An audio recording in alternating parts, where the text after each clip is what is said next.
अरे भाई हम बोले सर, आज आप लोगों ने शुभेंदु अधिकारी के अगेंस्ट में कंप्लेन किया है, क्या होना है सर? लीडर ऑफ ऑपोजिशन जनाब शुभेंदु अधिकारी के खिलाफ जो आज हम लोगों ने एफआईआर किया है, ये एफआईआर करने की जिम्मेदारी पश्चिम बंगाल सरकार की थी।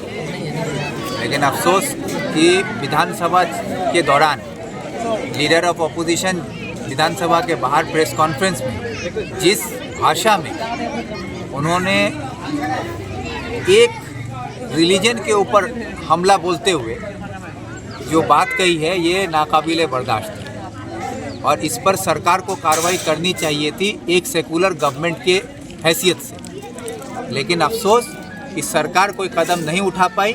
मजबूरन आज चकुलिया थाना में मैंने एफआईआर किया है शुभेंदु अधिकारी के खिलाफ, जिसमें देश के संविधान के खिलाफ, देश के कानून के खिलाफ, जो सेकुलर मुल्क में कोई इस तरह से किसी एक मज़हब पर हमला करे, ये मुनासिब नहीं। इसलिए मेरा ये मांग है कि ममता बनर्जी जो कहती हैं कि वो सेकुलर हैं और मुसलमान की हिमायती हैं, तो आज ममता बनर्जी खामोश क्यों है?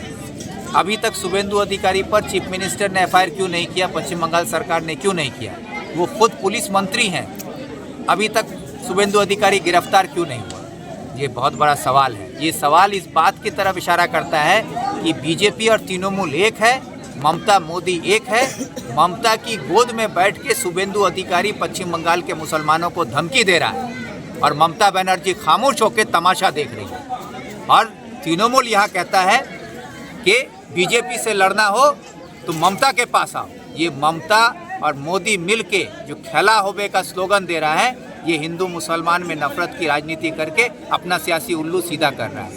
आज ममता बनर्जी का कोई भी एमएलए, कोई भी मिनिस्टर, यहाँ तक कि जनाब गुलाम रब्बानी साहब जो ये कहते हैं कि मैं छोटा मोदी हूँ, अरे ये छोटा मोदी अली इमरान रम्ज आज शुभेंदु के खिलाफ एफआईआर करके उसके साथ आँख में आँख मिला के लड़ने के लिए तैयार है।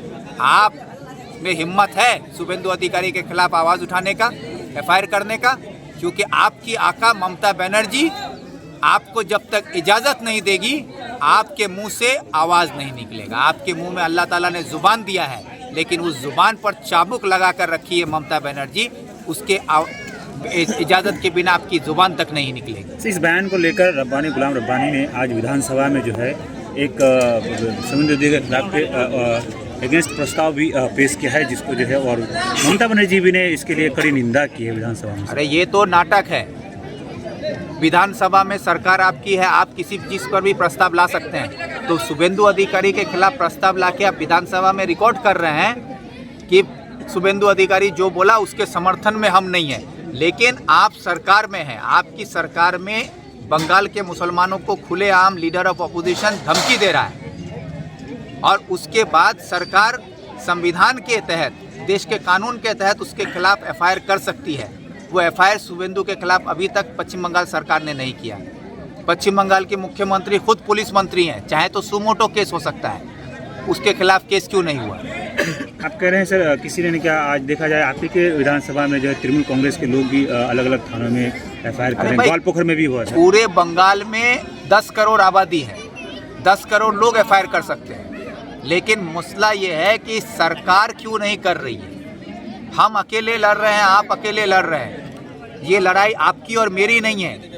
ये शुभेंदु अधिकारी खुलेआम हिंदुस्तान के डेमोक्रेसी को चैलेंज कर रहा है, खुलेआम वो देश के संविधान को ललकार रहा है, खुलेआम वो देश के कानून को नकार रहा है। और हमारे देश के जो तहजीब है, हिंदू मुस्लिम एकता, इस सभ्यता के खिलाफ आज वो जिस तरह से बयान दे रहा है, इसके खिलाफ आवाज़ उठाने के लिए आवाम सरकार चुनता है।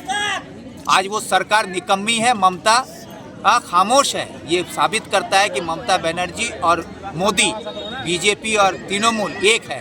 क्योंकि ममता का पिछला बयान हम लोगों को याद है, जो ममता बनर्जी कहती है मोहन भागवत अच्छा है, आरएसएस अच्छा है, एलके आडवाणी अच्छा है, ये तो ममता बनर्जी ने कहा। सर आप पर भी एक तरह का आरोप है कि इस तरह की जो है राजनीतिक फील्ड में जो है पॉपुलरिटी के लिए इस तरह के मामले को आप ज़्यादा उजागर करते हैं सर। अरे भाई, आप लोगों का के ज़ुबान को तो हम रोक नहीं सकते, जिसको जो सोचना है वो सोचे।